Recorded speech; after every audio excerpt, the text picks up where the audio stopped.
শুভ দুপুর বন্ধুরা। কারণে অকারণে ব্লগের আমি শিপ্রা বলছি।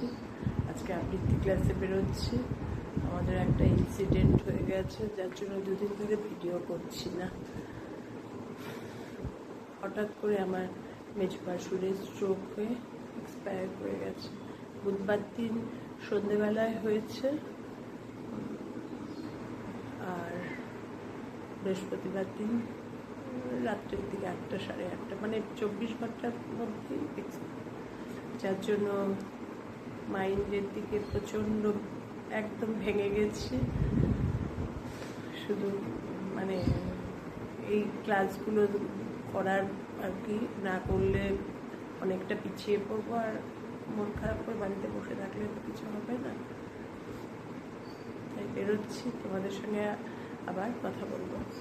ক্লাসে গিয়ে অবশ্য কথা হবে না, তাও তোমাদের যাওয়ার সময় কোথাও বেরোলে বলে যাই। মানে সবাই খুব আপসেট বাড়ির, মানে এটা একদম হঠাৎ করেই হয়ে গেল। মেজো ভাসুর ছিলেন ইউপিআইতে, উনি রিটায়ার করেছেন, করে উনি ইনকাম ট্যাক্সের সমস্ত ফাইল করতেন আর কি। ওনার একটা অফিসও ছিল গড়িয়াহাটে। মানে বুধবার দিন অফিসেই ছিলেন, এই গরমে মনে হয় হঠাৎ করেই স্ট্রোক হয়ে পড়ে গেছিলেন, পড়েই সেন্সলেস। তারপরে তাকে এডিএফ এনে যাওয়া হয়েছিল। এডিএফ থেকে বলেছে নিউরোলজিক্যাল, এখন আমাদের সেরকম ডাক্তার নেই। তারপরে এখন তো আমাদের এখানে সবই মানিপাল নিয়ে নিয়েছে। ঢাকুরিয়া ব্রিজ থেকে নেমেই যে আমরি, সেখানেই অ্যাডমিট করা হলো। মানিপালে অ্যাডমিট করার পর সঙ্গে সঙ্গে তো আইসিইউতে নিয়ে নিল, তারপরে ভেন্টিলেশনেও দিয়ে দিল। ব্লকেজ 70% হয়ে গেছিল। ভেন্টিলেশনে থাকার মধ্যে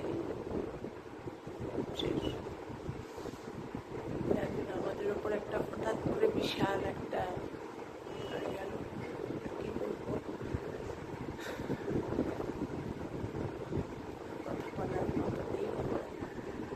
আমি যাচ্ছি মেজো ভাসুরের ঘরে, সারাক্ষণ দৌড়াদৌড়ি করছি, এই সেই। আমার কর্তা বার্নিং কাটে গেছিল, কর্তাকে তো একা ছাড়বে না, মেয়েরা, বড় মেয়ে গেছিল, ছোটো মেয়ের ডিউটি ছিল, বড় মেয়ে অফিস ছুটি করে গেছিল। ভেবে চলছে, দেখি যদি পারি মেজো জায়ের ঘরে গিয়ে যদি পারি তোমাদের সঙ্গে। এই সময় না ভিডিও করতে ইচ্ছা করে না, করিও নি আমি, কিন্তু মানে মনটা এত খারাপ, তোমাদের সঙ্গে মানে দুঃখটা শেয়ার না করে ভালোও লাগছে না। মানে সাডেন ইনসিডেন্ট যে সাডেন হয়, এটাই তার প্রমাণ, সাডেন ইনসিডেন্ট। যাই হোক, এখন আবৃত্তি ক্লাসে বেরোচ্ছি, ফিরে কর্তাকে এনশিওর বলে দিয়ে আবার মেজো জায়ের ঘরে যাবো। এখন ওই এক যাচ্ছি, কারণ কি ওরও একা একা ভালো লাগে না। হঠাৎ করে অথৈসা করে পড়ে গেছে। মেজদা সব কিছু করতেন মানে কি অফিসিয়ালি সব দেখভাল, এগুলো তো ইন জেনারেলি সব বাড়ির মেয়েরাই এই ব্যাপারে একদমই ওয়াকি থাকে না। সেরকম মেজো যাও তাই, ছেলেও তাই, বাবা আছে মাথার ওপর। এখন একদম অথই জলে পড়ে গেছে, সব আছে কিন্তু কিছুই থই করতে পারছে না। ঠিক আছে, বেরোচ্ছে, আবার পরে তোমাদের সঙ্গে কথা বলবো।